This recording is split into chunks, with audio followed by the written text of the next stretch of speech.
நெஞ்சுக்குள்ள குடியிருக்கும் லல்குக் சுன்னீன் குக்ரு குடிக்கும் வெறித்தனம் நதத்ரிவே இன்னாய் போலோ கலினா நன்னே பப்பினான்ಲು ಕಕ್ಲೋ நம்ம கெத்தா ஓலத்தனம் மம்ன தாக்கே நூதத்லவு ஆமா அழுக்கா இருப்போம் மாஹா காக்லுகம் போப்ருயே வெறித்தனம் நதத்ரிவே ஸோ இப்போ இந்த வெறித்தனம் அப்படிங்கிறது நனத்திரிமேன்ற மாதிரி ஒரு விஷயம் சொன்னீங்க.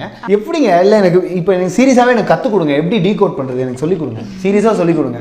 ஏதாவது ஒரு வேர்ட்லேருந்து ட்ரை பண்ணலாம். மதுரை சொல்லுங்க. மதுரை ரை ஐ ரு து மா கரெக்டா? ரைதுமா. தஞ்சாவூர் தா இன்ஜா ஊர் ஊரின் ஜாத்தா இர் ஊ சா இன் தா. முத்தை தரு பத்தி திருநகை தைத்மு தித் பருதி கை நருதி அத்திக்கிரை சத்தி சரவண ரைக்கிக் தித் அ திக்ஸ நவரச.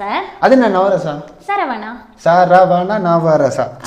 இதுல இப்படி ஒரு சயின்ஸ் இருக்குங்கிறது தெரியாம போச்சு. ஓகே, அடுத்த லைன் விடலாம். முத்தைக்கொரு ருக்குக் தித்மு வித்து குருவர ரபப்ருதுத்வி என ஓதும் துவோனையே.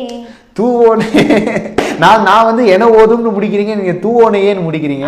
சிங்கப்பெண்ணே கங்சினென்பே ஆனினமே உன்னை மேனனிஹானெங்கும் நவ நன்றி கடன் டக்கக்ரின்ன குர்த்தபப்தி மேனனிஹானெங்கும் நவ.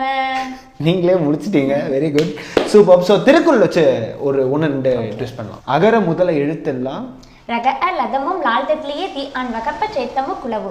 நான் கம்ப்ளீட்டே பண்ணல, நீங்களே முடிச்சிட்டீங்க. எதிர்நீச்சல் அப்படின்னு சொல்றேன்னா அது எப்படி ரிவர்ஸ்ல போடுவீங்க, அது எப்படி மைண்ட்ல ஞாபகம் வச்சுப்பீங்க எக்ஸாக்டா? நீங்க சொல்லும் போதே எனக்கு அது அப்படியே ஃப்ரேம் ஆயிடும். ஸோ அப்படியே நிறுத்தையே அப்படி ரிவர்ஸ்ல சொல்லிடுவேன். பட் ஆனா இது வந்து நிறைய பேர் வந்து சொல்லுவாங்க இது வந்து ஜிப்ரிஷ் அப்படின்னு.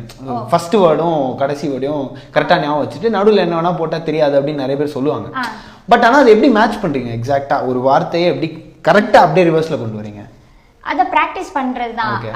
ஃபர்ஸ்ட் நான் 5th படிக்கும் போது இது 15 இயர்ஸா இந்த ப்ராக்டிஸ் பண்ணிட்டு இருக்கேன். ஃபர்ஸ்ட் நான் வந்து ஒரு 3 லெட்டர் இருக்க வேர்டு, 4 லெட்டர் இருக்க வேர்டு, 5 லெட்டர் அந்த மாதிரி தான் ஆரம்பிச்சேன். அப்புறம் அப்படியே டெவலப் பண்ணி இப்போ ஒரு சென்டென்ஸ், ஒரு சாங் அப்படியே போயிட்டே இருக்கு. ஓகே, மனோன்மணி, எப்படி நீங்க இந்த டேலண்ட்குள்ள வந்தீங்க? அண்ட் அது மட்டும் இல்லாமல் இந்த டேலண்ட் இப்போ உங்களுக்கு எந்த அளவுக்கு ஒரு ஐடியா கொடுத்துருக்கு, எந்த அளவுக்கு ஒரு கான்ஃபிடன்ஸ் கொடுத்துருக்கு? இந்த டேலண்ட் இல்லை அப்படின்னா மனோன்மணி வெறும் 0ன்னு தான் சொல்லணும். இந்த டேலண்ட்னால தான் நிறைய பேருக்கு என்ன தெரியுது. இந்த டேலண்ட் தான் வந்து என்னை ரொம்ப அங்கீகரிச்சிருக்குன்னே சொல்லலாம்.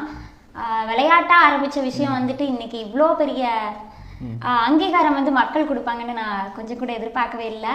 எனக்கு நீங்க